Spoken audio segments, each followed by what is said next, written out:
bien, punto número B, continuamos. ¿Cómo describe la Biblia a los creyentes? Vamos a ver el nombre que las escrituras colocan a la iglesia o al grupo de creyentes. En la Biblia aparecen diferentes nombres que muestran parte de la identidad que tenemos y también tiene mucho que ver con la función que tenemos como iglesia. Y la Biblia nos llama hermanos, ¿sí? Somos hermanos. ¿Por qué? Porque habla de una hermandad, de una comunión espiritual. Y no importa de qué país eres, no importa la edad, no importa el estatus social. No, esas cosas no importan en la iglesia. ¿Sabes por qué? Porque en la iglesia todos somos hermanos. Todos somos hermanos. Todos somos iguales. Tenemos un solo Padre a quien obedecemos, a quien servimos, a quien adoramos. En una iglesia hay comunión espiritual. Todos tenemos los mismos derechos y todos tenemos los mismos deberes. Esa es la verdadera iglesia. No hay privilegios, no hay hijos consentidos, no. Todos somos hijos amados de Dios. Por lo tanto, todos tenemos derechos como hijos de Dios y todos tenemos deberes, responsabilidades como hijos de Dios que cumplir. A veces creemos que los derechos son para algunos y los deberes también para otros, y tú te excluyes de muchos derechos y de muchos deberes. No, no, no. Eres hijo de Dios, tienes los derechos completos, pero también los deberes completos de hijo de Dios. No hay diferencia, por lo tanto, de rico y pobre. Si en la tierra debe haber un grupo donde realmente se experimente la igualdad, es en la iglesia. La igualdad en todos los sentidos, donde todos somos importantes, donde todos tenemos un espacio, un lugar, una función. Esa es la verdadera iglesia del Señor.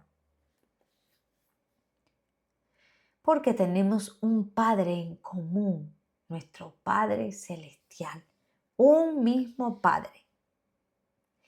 Efesios 2:19. Así que ya no sois extranjeros ni advenedizos, sino conciudadanos de los santos, miembros de la familia de Dios. Así que eres miembro de la familia de Dios. Y en esta familia solo hay una figura, la figura de hermano. Gálatas 3:28. Ya no hay judío ni griego, no hay esclavo ni libre, no hay varón ni mujer, porque todos vosotros sois uno en Cristo Jesús. De verdad que este versículo creo que muchos cristianos deberían de leerlo, de comprenderlo y de internalizarlo. Esto es un principio de igualdad. No hay favoritismo, no hay élite, no hay unos mejores que otros, no hay unos con privilegios y otros no, no. Dice no hay ni judío, ni griego, ni esclavo, ni libre, pero tampoco no hay diferencia entre hombre y mujer, porque todos somos uno en Cristo. Así que por lo tanto, tanto los deberes como los derechos es para todos. También en la Biblia se nos llama creyentes. ¿Sabes por qué? Porque vivimos la vida cristiana llena de fe. El Evangelio se vive de inicio a fin por la fe. Por eso se nos llama creyente, porque somos personas que vivimos la vida cristiana por la vida de la fe. No en el esfuerzo humano, no en la autosuficiencia, no por las obras, sino por la gracia en Cristo, por la confianza en el Hijo de Dios. Él nos ha hecho perfectos, Él nos ha hecho completos, Él nos ha unido al Padre a través de su sacrificio. No hay lugar para el esfuerzo humano, no hay lugar sino solo para la fe, como dijo el apóstol Pablo. Mas el justo por la fe vivirá. El creyente se sostiene por la fe. El creyente camina por la fe. El creyente decide por la fe, no por las circunstancias, no por lo que siente, no por lo que vive. Romanos 1:17, mas el justo por la fe vivirá, no por tus fuerzas, por la gracia de Dios, la fuerza, el poder de Dios dentro de ti. También se nos llama discípulos. Un discípulo no es solamente el que aprende de su maestro, no, es el que quiere llegar a ser como su maestro. Que cada área de su vida refleje la vida de su maestro. No es aprender, no es tomar información de un maestro, no, es dejar que la propia vida del maestro transforme tu propia vida a tal punto que toda tu vida refleje a tu maestro. En este caso a Jesús, cómo hablaba, cómo era, qué pensaba, cómo veía las cosas, la cosmovisión completa de Jesús. Eso es ser un discípulo, es un modelo de vida que se copia. Copiamos a Jesús. Él es nuestro modelo a seguir. Queremos ser como Él. Alcanzar un nivel de vida ético y moral parecido al de nuestro Señor Jesucristo, porque seguimos sus pasos, imitamos su vida. Por lo tanto, tenemos un nivel de vida ético y moral parecida al de nuestro Señor Jesús. Nos consagramos a Él. Lucas 14, 26, 27 dice, si alguno viene a mí y no aborrece a su padre, a su madre, a su mujer e hijo, hermanos, hermanas, y aún también su propia vida, no puede ser mi discípulo. Y el que no lleva su cruz y viene en pos de mí, no puede ser mi discípulo. En estos dos versículos nos habla de las condiciones de un discípulo. Y en el versículo 26 lo que nos quiere decir es que un verdadero discípulo sabe que Jesús es el primero en su vida. No hay otro mayor amor que es el amor de Jesús. Pero cuando amas a Jesús, en primer lugar, puedes amar a los demás, porque el amor de Dios se derrama en nuestros corazones. Pero también nos dice el versículo 27 que el verdadero discípulo se niega a sí mismo para seguir al Señor. También en la Biblia se nos llama santos. Sí, santos. A lo mejor te extraña. Y el concepto que tienes en tu mente es que un santo es una persona que, bueno, hizo buenas obras, murió y la Iglesia Católica lo canoniza. Pero en la Biblia no presenta al santo de esa forma. No, santo es una característica inherente de todos los que hemos creído en Jesús y su sangre nos ha limpiado de todo pecado. Porque hemos sido santificados instantáneamente en el momento que confesamos a Jesús como nuestro Señor y Salvador. Por lo tanto, tú y yo somos santos, declarados santos por Dios.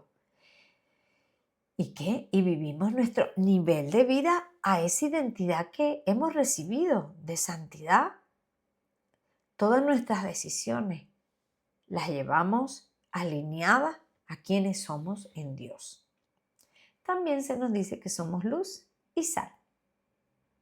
Y nos habla del impacto de la luz y de la sal en la vida cotidiana de las personas. Sin luz domina las tinieblas. Y donde estamos, nuestra luz debe notarse, nuestra luz debe verse. Debemos ser diferentes, no somos igual que los demás, somos distintos.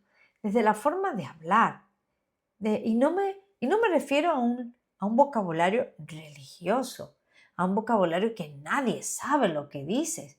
Estoy hablando de un lenguaje de fe, de un lenguaje verdadero, honesto, de honra, de bendición para otros.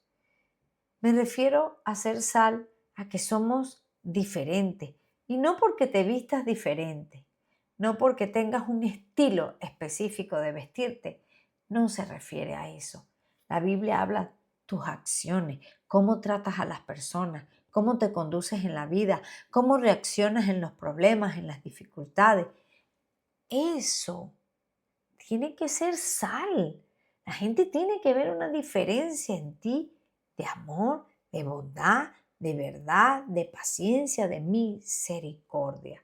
Así que somos luz y somos sal para marcar diferencia, para que se note la vida de Cristo en nosotros. Ser luz y ser sal es algo muy importante como iglesia. Marcar la diferencia desde el amor, desde la misericordia.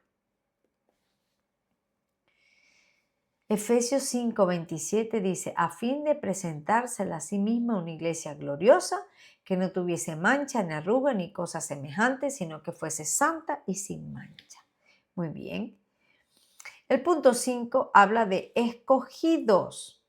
Dice que en Cristo hemos sido escogidos. O sea, cuando tú aceptas a Jesús como tu Señor y Salvador, eres un escogido. Realmente a través de Cristo el Padre nos escogió para ser diferentes. Amén. Ser seleccionados por Dios en Cristo Jesús es un privilegio. Es un privilegio ser diferente en esta sociedad. Tenemos vida eterna a través de su Hijo, Jesús. Y estamos bendecidos. Somos bendecidos. La Biblia dice que hemos sido bendecidos con toda bendición espiritual en los lugares celestiales. Y somos diferentes a las demás personas, sí, pero una diferencia no para señalar a otro.